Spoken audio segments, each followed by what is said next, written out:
You are Locked On Braves POSTCAST, part of Locked On Sports Atlanta, your team every day.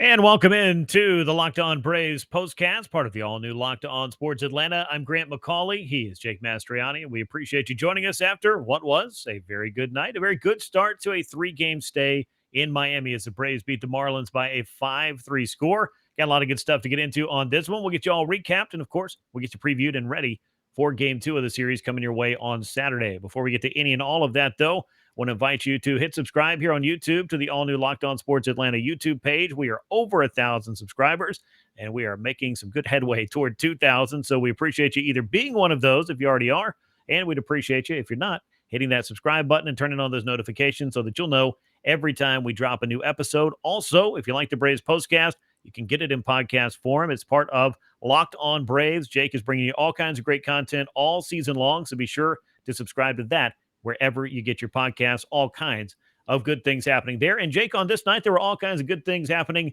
at Lone Depot Park. Not Marlins Park, Lone Depot Park, as the Braves beat the Fish by a 5-3 score. Your impressions overall? I felt like this was a pretty complete win. How about you? I wouldn't necessarily agree with that. With the way it started, I was looking for a little bit more than this because it did get a little scary at the end. But a win is a win, especially on the road, and certainly the Braves needed it. And like you said, to get a series started. So yeah, you'll definitely take it. Yeah, you certainly will. Anytime you can win a series opener for the Braves, it had been a hot minute. I believe that was 4 consecutive series coming into this one where they had lost the opener. Prior to that, they had opened 4 series by winning each of the openers. And prior to that, they had lost the opener to all of this, I believe, 4 series that they played prior. So they've been on this weird back and forth thing where you'd like to get off on the right foot.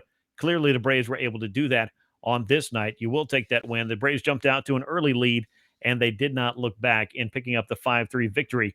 Let's get you inside the line score here. Game number 39 of the season for the Braves. Game 1 of 3 in this set down in Miami. Braves now 18-21, 5 runs, 9 hits, no errors for them. Marlins dropped to 17-21, so they drop a half game behind the Braves in the standings now. 3 runs on 10 hits, no errors for them. Charlie Morton, the winner. He is now 3-3 on the season. Trevor Rogers takes a loss as he drops to 2-5, and Will Smith picked up his second save of the year in a game that lasted 3 hours and 32 minutes, and a crowd of 9,776 were on hand to see it. Let's start with what the Braves were able to do early on. I felt like the offense was able to set the tone. That's something we need to see, I feel like, for the Braves to be playing like the team we've been so accustomed to seeing the past 4 years and give their starting pitcher a little bit of breathing room. Yeah, absolutely. You obviously want to get off to a good start. We've talked about it in some recent games. They've had opportunities in the first inning and just weren't able to come up with a big hit. I know in that Milwaukee series. So certainly great to see that. I guess the only reason I'm being a little bit harsh on them is when you score 5 runs in the first 3 innings, you want to see them add on later in the game and make things a little bit more comfortable. But yes, you certainly will take that. I love the fact they manufactured a run in the first inning before all the home runs came in. You had Ronald with the leadoff double. You had Olsen moving him over, and Ozzie getting him in. So I want to see more of that. All the other runs came off homers, which are how the Braves are going to score the majority of their runs. But it's nice to see them be able to score in multiple ways. Yeah, and they did that again. All the runs coming early on. Marcell Ozuna, though, making sure that the Braves hung a crooked number on the board early. I guess when I look at this offense, and one of the knocks that we've said all season long is, hey, the Braves don't hit the majority of their homers with runners on base, or at least it doesn't feel like that through the first 5 or 6 weeks of the season. He hit a home run in his 3rd consecutive game. This, I feel like, Jake, is maybe a little bit of a, it's not the headline for this win, but if you're looking for things that are a positive and the things that you and I have talked about time and time again about what's it going to take for the Braves offense to click, Marcell Ozuna hitting home runs in bunches is certainly something we've been looking for. Yeah, you'll definitely take it. Like you said, he's been hitting them here lately. Great to see him kind of get on a hot streak. I mean, the Braves have a lot of players that are going to be streaky, hot and cold. The problem is they've all been cold at the same time. So great to see one of the guys in the middle of the order getting it going in Ozuna, starting to get some lift on the balls. This one that he hit tonight, very similar to the one he hit to Corbin Burns, kind of an off-speed pitch that he went down and got. And was able to get under that ball and drive it out. So certainly some good signs coming from Marcell Ozuna, and the Braves definitely need it in the middle of that order. Yeah, they really do. And Marcel's been hitting cleanup for most of the season, though. Brian Snitker did shuffle the lineup a little bit. Austin Riley back in the cleanup spot. Ozzie Albies moved up to the number 3 spot of the order, which he's been all over the place this season in the batting order. But with a lefty on the mound, I like that idea of putting the right-handed hitting Ozzie Albies up toward the top of the order. How about you, Jake? Yeah, no, it makes a lot of sense. Unfortunately, the lefty starter wasn't in there very long, so didn't get a lot of at bats against him. Or I say unfortunately, fortunately, that because that means the Yes. Braves scored a bunch, scored Double-edged a sword. bunch against him. But yeah, it makes a lot of sense with a lefty on there. I think it's nice to put Ozzy, you know, 3 spot, 4 spot, whatever, put him a little bit higher. But I do more often than not, especially with a righty, prefer him in that fifth, sixth spot in the lineup where I think you'll see him most often against a righty. But yeah, nice for Snick to, to shake things up, try to get offense going, and it worked. Yeah, it did. And the Braves were able to score those early runs, and they scored them often. And those two things, when they're put together, I feel like is going to set the Braves up on the path they want to be on as you go throughout a game with a big lead early on. The Braves were able to establish that. We'll talk more about the Braves offense, also talk about what went right on the mound on this night. Before we do, though, as you well know, summer is coming. You're going to need some food on the go. Built Bars are the perfect snack to take with you on family vacations. You can throw them in your bags. You can throw them in your kids' backpacks. Make sure everybody has a bar so you're fueled for your summer adventures. Right now, you can go to built.com and use the promo code LOCKED15 and get 15% off your order. That's LOCKED15 for 15% off at built.com. When we talk about building a win, let's talk about Charlie Morton. It was, I think, another step in the right direction for him. It kind of started to maybe teeter in the wrong direction in the 6th inning. But over those first 5 frames, I felt like Charlie was continuing to build on the things that had been going right for him in his past couple of starts. He did run into Jorge Soler, who ran into a baseball that went a long way. That was the real mistake that he made in this one. 5 1/3 innings, 7 hits, 3 runs, all of them earned, 1 walk, and 5 punchouts for him in the 1 home run that was hit by Soler. But Jake, we'll talk first about Charlie Morton. I think continuing to build some momentum after his slow start to the season. But one thing that I saw in this game that I don't think I wanted to see, Charlie didn't want to see, nobody, on the Braves contingent side of things wanted to see a liner off the leg for Charlie Morton in this one. A little bit scary. Yeah, definitely a little scary. And, obviously things went a little bit wrong for him after that as well. But like you said, a good start for Charlie. I mean, continuing on that path. I didn't think it was particularly one of his better starts. He led off a leadoff runner in 4 of 6 innings. He had hit batter, walked a batter. So not his cleanest of outings, but still, when you work into the 6th innings, you give your team or your team gives you a lead like that. Still a good outing from him. I thought the curveball was really good. Got 4 swings and misses on it, 8 called strikes, the 30 times that he threw it. So I thought the curveball is looking good, and that's a big pitch for him. So yeah, another encouraging start for him. Not his best overall, but you'll certainly take that out of him. And yeah, that scary moment after that, so you can understand him maybe not being quite as sharp, maybe having some flashbacks there. Yeah, and it might have gotten a little bit sore as his start went on. He was only, I believe, at 66 pitches through 5 innings, so he was cruising. I felt like he did allow a couple of runners to get on, especially early, but he just did a nice job of bearing down, making the pitches he needed to. And again, this wasn't a step back. And I would say that Right. as he strings together more and more starts where he does reach the 6th inning and beyond, which for a minute there you started to wonder, what was wrong with Charlie Morton when he was getting knocked out in the 2nd, 3rd, 4th innings. It seemed like for a handful of starts there you just weren't seeing the guy we're accustomed to seeing. But on this night, I'd say more good than bad. We'll see what he's able to do his next time out. The bullpen, meanwhile, 3 2/3 shutout innings. They allowed 3 hits, didn't walk a batter, and just hit by pitch by Will Smith in the 9th inning that made things a little bit interesting, but 4 strikeouts for the Braves relief corps as well, as Smith was called on with Kenley Jansen getting an extra day to rest. He had been used quite a bit in the past week, and that you hope is one of the luxuries that you got a few guys down there, not just Smith, but also AJ Minter, Tyler Matzik when he's healthy, other guys that can slam the door when Kenley Jansen does need an extra day or so. Yeah, it's great to be able to have that affordability. Minter, I think could save a game or two if he needed to as well. So nice to have that ability. And the bullpen was solid. Again, I'm being a little bit harsh on the Braves in this game, but they did allow the tie-in winning runs on base. Late in the game, Strider led a couple on after getting the first 2 out. McHugh got a little bit bailed out. A great play by Ozzie Albies that if that gets by him, that probably ties the game, and a ball that landed just in front of the wall there by Jacob Stalling. So, it didn't come without a little bit of worry late in the game. I thought Will Smith was the best of them all in this one. I know he had the hit by pitch on that slider in the dirt, but other than that, I thought he was really good after that. And that was a leadoff batter, and he came back Yeah. and got out of that inning. So I thought he threw the ball really well. AJ Minter obviously has been great all season as well, and he was really good too. So yeah, great job by the bullpen to be able to have that cover those innings for Charlie Morton. And be able to have Will Smith come in and get the save and give Kenley another day off there. So I thought that was really big. And Will Smith kind of bounced back. He had a rough go of things in Milwaukee and the Padres series. So good to see him come out there, have a good outing, and get the save.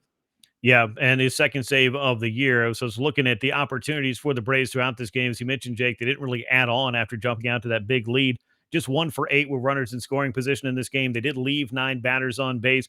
Marlins, though, they were right there with them. They left 9 batters on base, went 1 for 11 with runners in scoring position. So that would tell me the Braves pitchers did their job in this game to be able to keep the Marlins at bay, limit them to those 3 runs. And I feel like a lot of people are probably just happy that you weren't looking at a 1-run game heading into the final couple of frames. There was enough breathing room created early by the Braves offense, and it was home runs, not just Marcell Ozuna in this one. How about Dansby Swanson, his 5th home run of the year, 4th homer of the year for Travis d'Arnaud. You may be surprised to know this. You may not be, because we've talked so much about how the baseball doesn't seem to be flying like it has in years past. Jake, the Braves are on pace for 208 home runs after hitting 3 more homers tonight. That's a part of their game that works. Things that don't work as well, perhaps a few too many swings and misses, and perhaps not quite as many walks as you'd like to have from the Braves offense as well. Yeah, I mean, it's something, I know we've talked about. I know I've talked about it on the Locked On Braves podcast a lot, is that's what this offense built to do. They're going to hit home runs. It's, can they score in different ways? Can they manufacture runs? Can they get a walk, steal a bag, and drive somebody in? But it's just that feast or famine kind of offense. They're going to get their home runs. Can you get them with runners on base? And something they weren't doing early in the year. So, like, that's what this offense does when it's working and it's at its best. But my thing that I'm watching going forward is, can they learn how to score without the home run ball? Is that something that they can do more consistently? Hopefully they don't need to. Hopefully they hit 3 or 4 home runs a Yes, game please. like this. I will certainly take it, but it's those games where the home runs aren't coming, and if the baseballs aren't flying as much as we've seen in the past, where they're going to have to find other ways to score.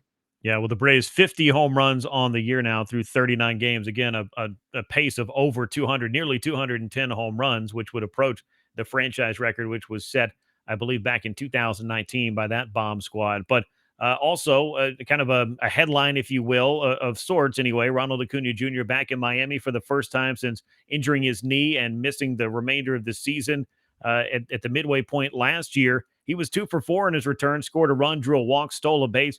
7 steals already for Ronald in 13 games. That's good for 5th in the National League. And over a course of 162, I believe he's on a pace for something like 75 or 80 stolen bases. So if you're wondering the rate at which he was going to play and the speed in which he was going to play using that part of his game, I think that the answer is a resounding yes, I'm still going to do those things. Yeah, you're not going to take that away from Ronald, and the Braves don't want him to, because, like I said, they need other ways to score when the home runs aren't coming, and Acuña's going to get his. Hopefully he continues to steal bases like that. I want to see that 40-40 season, and he may do it in 100 games, but that would be incredible to see. But, yeah, you're not going to take that away from him. Like I said, the Braves need that. They need a guy that can steal a bag, can put pressure on the pitcher, and we've seen that already have an effect in certain at bats up there. So great to see Ronald out there. Great to see him and Jazz Chisholm have a little embrace there. Yeah. Jazz is the one that hit the ball that had the injury, the inside the park home run and all that. But good to see those two, give a little embrace there. And just great to see Ronald out there. I talked about it. There's the documentary on the Atlanta Braves YouTube channel talking about Ronald's return and how he said, when he comes back, he's just going to enjoy it even more. And I think you see that. It's not that even before this, we never saw Ronald not be happy to play. But I don't know, for whatever reason, I just feel that excitement for him even more that he's just happy to be out there. And I feel it as a fan. Like, I don't take it for granted now when Ronald goes out there every day, because you have the opportunity to see something special. Yeah, heck yeah. I mean, I'm happy to see him out there, happy to see him enjoying himself and doing the things that he does better than just about anybody in the game of baseball, or at least right up in there in that discussion as one of the most exciting players in all of MLB. We'll get you set for game 2 of this series coming your way on Saturday down in Miami. Before we do, though, I want to tell you about betonline.net. Our partners at BetOnline continue to be the #1 source for all your betting needs and sports info. You can find the latest odds, news, and sports developments, including this year's NBA playoffs, MLB scores, fights, and even next season's NFL futures. Bet Online is your source for all your sports wagering information, from live betting to playoffs, esports, and more. Head to Bet Online today. Use your mobile device to learn more about the trends and the action. Bet Online, where the game starts. As far as where our next game will be starting, it is at Lone Depot Park. It's a 6:10 first pitch, game 2 of 3 for the Braves and Marlins. Kyle Wright, 3-2 on the season. Eliezer Hernandez, 2-3 on the year. He's really been roughed up so far, Jake. Braves have already taken an opener. I would say that the optimum phrase here is continue the miseries of Eliezer Hernandez and go ahead and salt away winning this series and then worry about Sunday when it gets there.